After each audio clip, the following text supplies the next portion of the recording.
I'm Oliver, and what you're about to hear is a glimpse beyond the veil of this world. For years, I've listened to those who died and came back transformed. I share their voices so far, exactly as they told them. These are not fantasies. They are lived truths, encounters with something greater, divine, terrifying, or both. Prepare your soul, because once you've seen what lies beyond death, life is never the same. If you're ready to walk this journey with me, subscribe to the channel and turn on the notifications. You won't want to miss what comes next. I didn't expect that a quiet story about a teenage boy and an unlikely pope would shake the foundations of my faith. At first glance, it seemed like just another devotional video. Well-produced, poetic, a bit nostalgic. But as I watched and listened, something in me stirred. Not because it was dramatic, but because it was precise.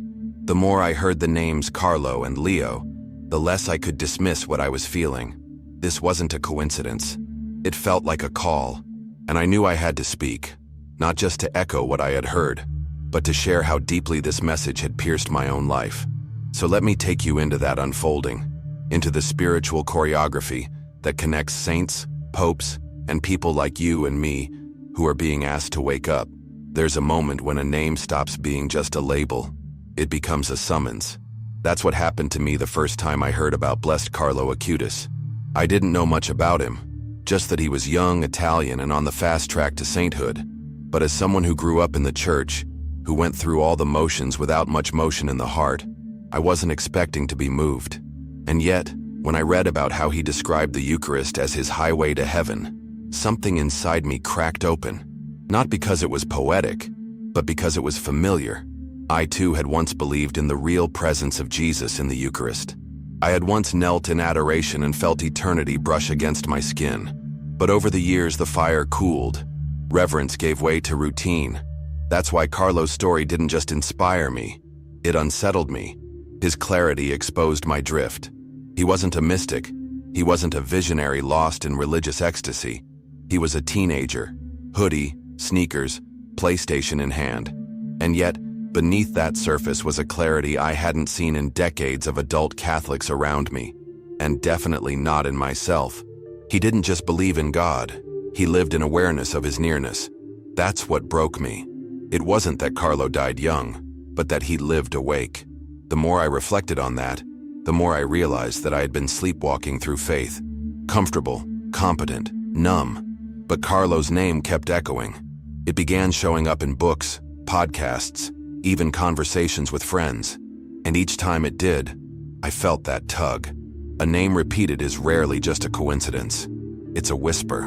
And whispers, when repeated, become a call. Then came the second name, Leo. When Pope Leo XIV was elected, I didn't think much of it. Just another papal name, chosen maybe out of tradition. But when I learned that he had chosen it not for nostalgia, but as a signal, a declaration of war against spiritual confusion, I felt my chest tighten. Leo was the name of fighters, of popes who stood at the edge of darkness and didn't flinch. Leo the Great who faced down Attila the Hun. Leo III who had a vision so terrifying that he composed the St. Michael prayer on the spot. These weren't soft men, these were lions. And when Leo XIV took that name in our current age of noise, fatigue, and fragmentation, it wasn't about branding. It was about battle readiness. And I knew, that name wasn't for him alone. It was for all of us. So now I had two names, echoing back and forth. Carlo, Leo. At first I thought the connection was poetic, a saintly boy and a warrior pope. But as I looked deeper, I realized this wasn't a parallel. It was a progression. Carlo offered his suffering for a pope he'd never meet. He died in a school named after Leo XIII. And then years later, a pope rises, under that very name, chosen on the feast of St. Michael. The dots weren't random, they were surgical. And I started to wonder, what if I'm not just watching a story unfold? What if I'm part of the story? I started praying differently. I began reintroducing the St. Michael prayer into my life, not out of superstition, but out of desperation. I needed armor, and I started talking to Carlo, not just about him, but to him. That may sound strange, but when someone so young can live with that kind of depth, you stop seeing age as a barrier. You see fire, and fire spreads. I asked for his intercession. I asked for his clarity. And slowly, painfully, I began to confront the question that had haunted me for years. What am I doing with my faith? Not as a label, but as a life. That's when the answers started rising like smoke. This was never about trivia. This was about timing. About how heaven often chooses the quiet, the hidden, the details we scroll past. I almost missed the message. Almost brushed it off as coincidence. But heaven doesn't scream. It whispers until you can't ignore it anymore. And when it repeats itself, through names, through dates, through stories, you begin to realize you're standing in the middle of something ancient, something unfolding, the kind of thing you either bow to or ignore, but you can't stay neutral. So here's my invitation to you. Stop scrolling, just for a moment. Sit with these names, Carlo, Leo. Ask yourself why they keep surfacing now.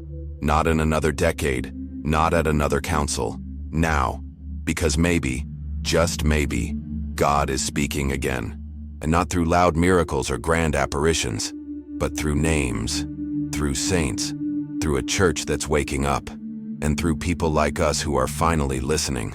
I remember sitting in my room late at night, long after the world had quieted, with my Bible closed in my lap, not because I was done reading, but because I didn't know how to go on. I kept thinking about Carlo's phrase, "The Eucharist is my highway to heaven." I'd heard similar language in catechism class growing up, but I had never heard it sound like truth until that moment. It didn't feel like theology.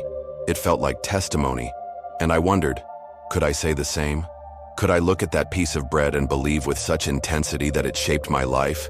If I'm honest, the answer was no. Not yet. But I wanted to.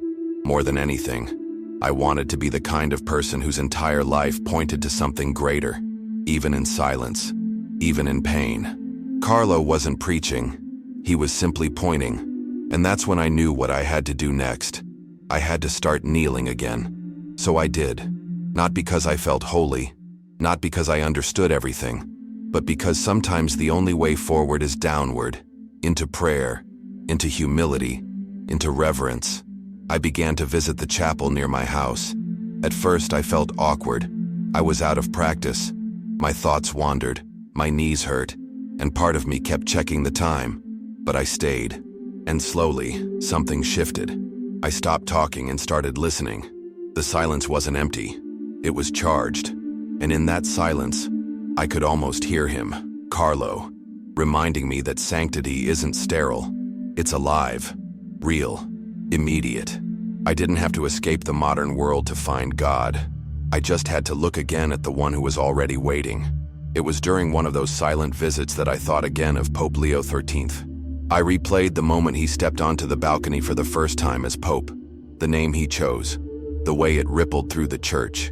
I used to think popes chose names based on tradition or personal preference, but Leo changed that for me. That name wasn't comfortable. It was courageous. It belonged to giants, and I couldn't shake the feeling that by choosing it, he wasn't just signaling who he admired. He was preparing for war, not a war of politics or rhetoric, a spiritual war. The kind that doesn't show up in headlines but in hospital rooms, in temptations resisted, in families restored. And that kind of war needs lions. Not loud ones, just faithful ones. I started researching the other Leos, the ones who came before. Leo the Great, who met Attila the Hun face to face without a sword in sight. Just prayer, just presence. That image wouldn't leave me. It haunted me, in the best way. Because I realized that I, too, had enemies at the gate. They didn't wear armor. They wore excuses, compromises, distractions, but they were just as dangerous. And I wasn't meeting them with prayer. I was avoiding them with entertainment, productivity, noise. That had to change. If Leo could walk unarmed into the threat of death, I could face my own shadows. I could begin to fight again, not with pride, but with peace. Not with anger, but with clarity. And then there was Leo XIII, the Pope who had a vision so terrifying he immediately composed a prayer to Saint Michael. A vision where Satan asked Christ for more power and more time to destroy the church. And Christ allowed it. 100 years.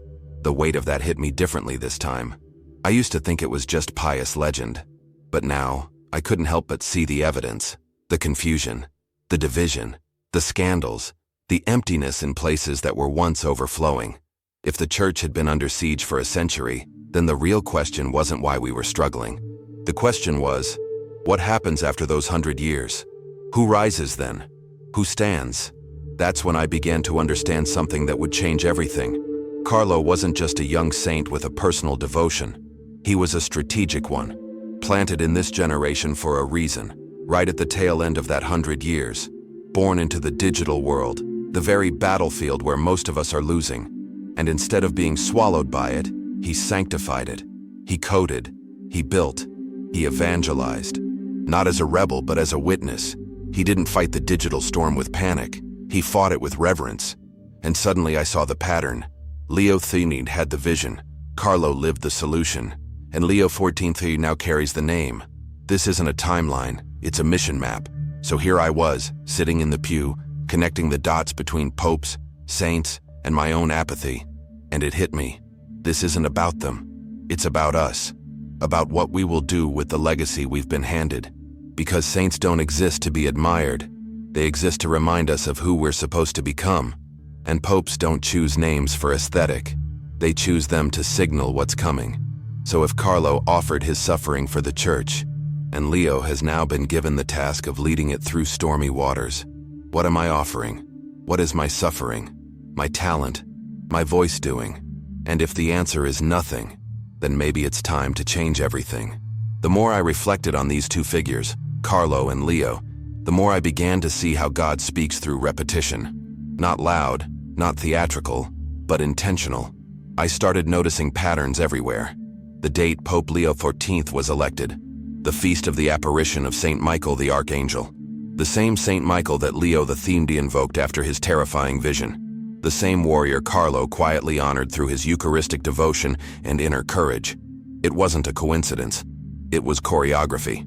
Heaven rarely moves randomly, and when I thought of that, I felt a growing conviction deep in my chest. I had been living like a spectator in a divine story that desperately needed participants. And the worst part? I had convinced myself I was too normal, too broken, too distracted to matter. But saints are not extraordinary people. They're ordinary people who say yes. So I asked myself, what am I saying yes to? Because it's easy to consume spiritual content, to admire stories of heroic virtue, and never allow them to challenge your own habits. But what if that's the point? What if the reason we're told about saints like Carlo and popes like Leo is because we're supposed to respond, not just reflect? That changed the way I approached my day. I started fasting again. I returned to weekly confession. I deleted apps. I picked up the rosary, not because I felt holy, but because I was desperate. Carlo once said that the rosary was like a spiritual sword, and Leo XIII issued 11 encyclicals on the rosary alone. If that devotion was enough to awaken giants, maybe it could awaken me too. I was tired of drifting. I wanted formation, not just inspiration. And slowly, I began to see fruit. Not dramatic conversions or sudden miracles, but subtle shifts in my soul. A peace that returned, a focus that sharpened, a hunger for silence. I began hearing the gospel with new ears. The Eucharist no longer felt symbolic. It felt magnetic, alive, present. And my heart, once numbed by habit, began to burn again. It was like the layers of spiritual apathy were being stripped away, one silent hour of adoration at a time. I didn't become a saint overnight. I still don't call myself devout. But I can say this. I've started walking toward the fire again. And I can't go back. Not after what I've seen. Not after what I've heard. Carlo's life didn't just touch me.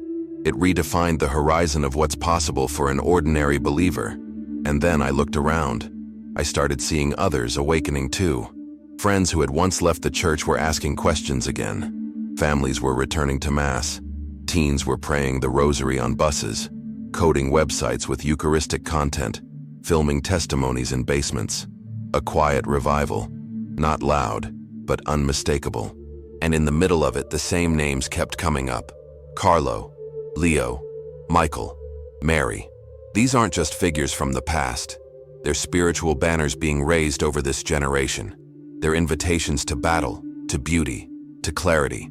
And when I realized I was surrounded by others who had been stirred the same way, I stopped feeling alone. The Spirit is doing something. Heaven is moving. And now we must decide if we will move with it. That's why I'm sharing this.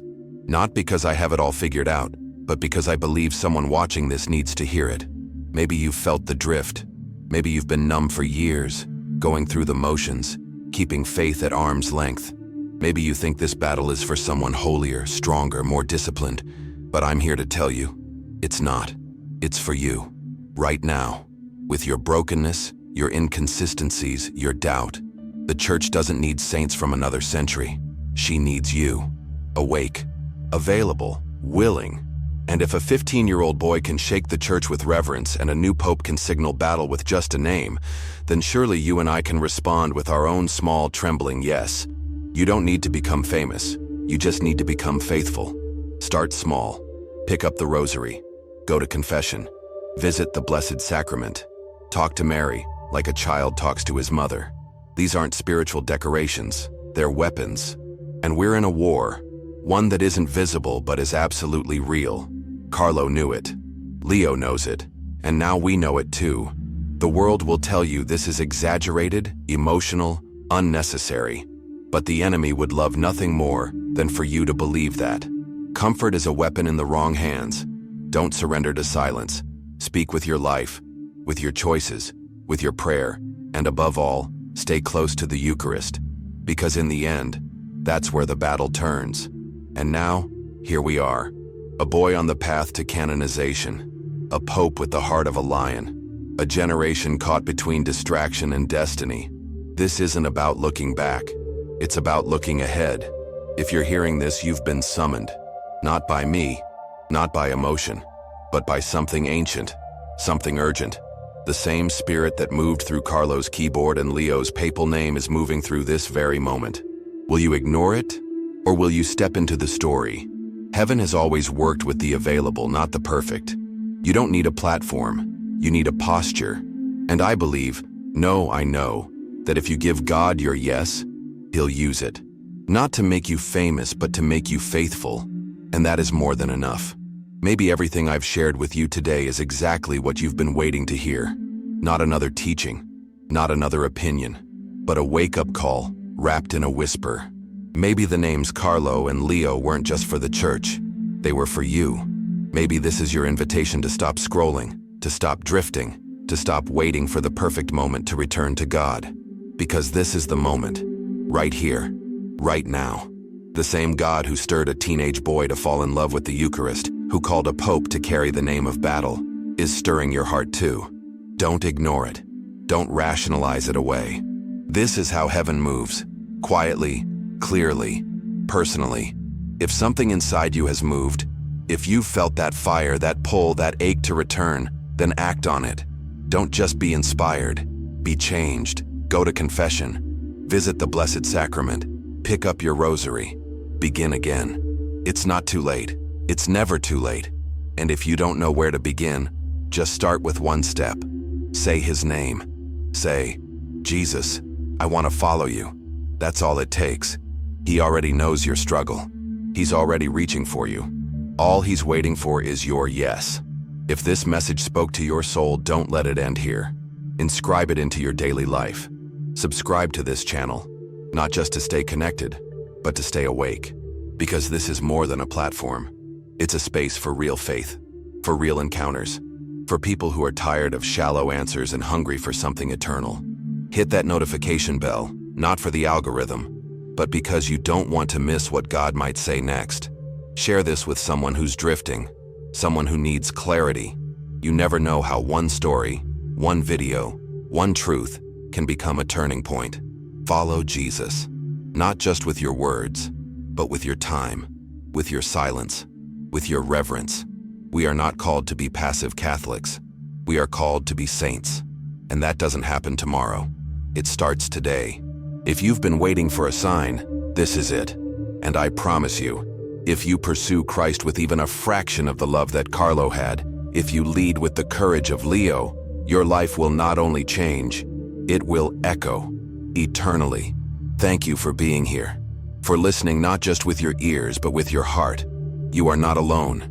You are not forgotten. This community exists for people just like you, searching, struggling, rising. If you ever feel like giving up, come back here. Rewatch. Pray with me again. This space is not just content, it's a lifeline. And together, we're building something that lasts. I want you to know how deeply grateful I am for your time, your trust, your heart. These aren't just videos, they're letters to the soul. And I pray that each one draws you a little closer to the one who never left your side. Stay close to the Eucharist, stay faithful, and above all, stay awake. Until next time, I'm praying for you. Walk boldly, live reverently, and never forget, holiness isn't for someone else, it's for you. I'll see you soon.